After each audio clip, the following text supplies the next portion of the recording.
I still remember the first time I met Clara. She walked into our home on a warm spring morning, her hands nervously clasped in front of her soft smile betraying a hint of worry. My husband Michael and I had been looking for someone to help with the house for months. Between his demanding job at the law firm and my full-time role as a teacher, the laundry piled up, dishes often sat longer than they should, and our two children, Hannah and Daniel, needed attention we couldn't always give at the end of a long day. When Clara showed up for the interview, she seemed humble, polite, and a little timid. She had a warmth about her, though, something unspoken that made me feel she was trustworthy. She had recently moved to town from a neighboring state and was looking for work to support her family. After a few questions, Michael and I exchanged a glance that said it all. We knew she was the right fit. Over the months that followed, Clara became more than just someone who helped around the house. She became a quiet, steady presence in our lives. She had a way of folding laundry so neatly it felt like new. She hummed softly while washing dishes, her voice almost like a lullaby floating through the kitchen. And more than that, she was kind to our children. Hannah, who is 10, and Daniel, who is 8, adored her.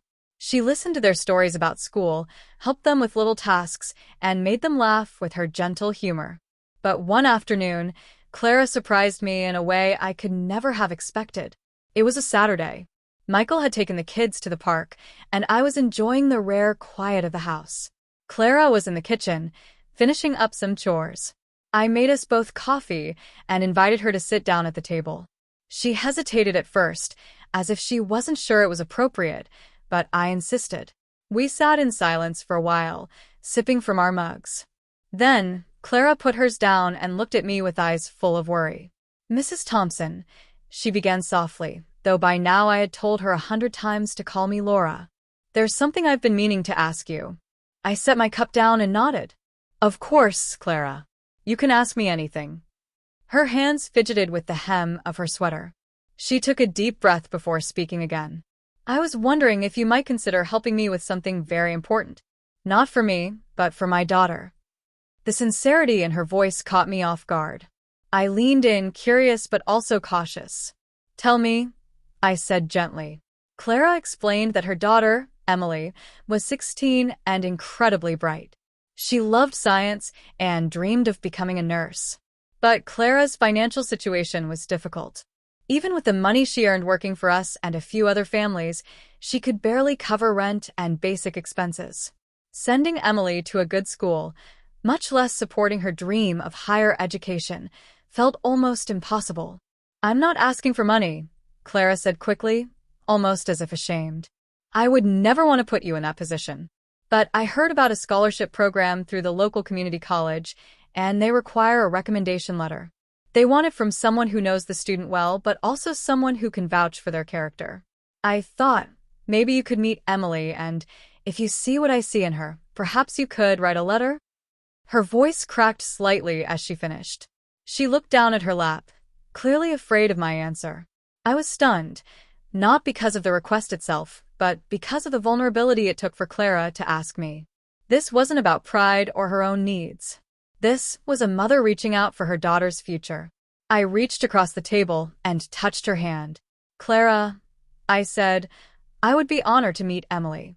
If she's anything like you've described, I'll be glad to write her that letter." The relief that spread across Clara's face was something I'll never forget. Tears welled in her eyes, and for the first time since I had known her, I saw just how much weight she carried on her shoulders. A week later, Emily came over to our house. She was shy at first, but as soon as we started talking about her love for science, her whole demeanor lit up. She told me about how she had saved up for her own second-hand microscope, how she loved watching documentaries about medicine, and how her dream was to help people who couldn't afford good health care. I was amazed by her maturity and passion.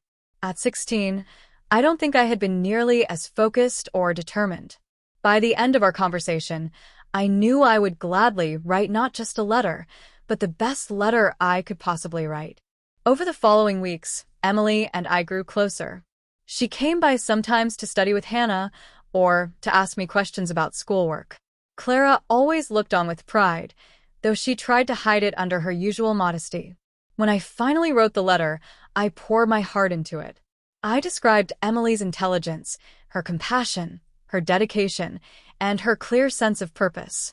I wrote not just as someone who had observed her, but as someone who truly believed in her potential.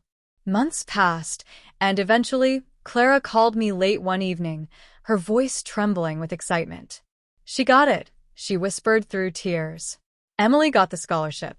I remember sitting there in my living room, holding the phone to my ear, tears filling my own eyes.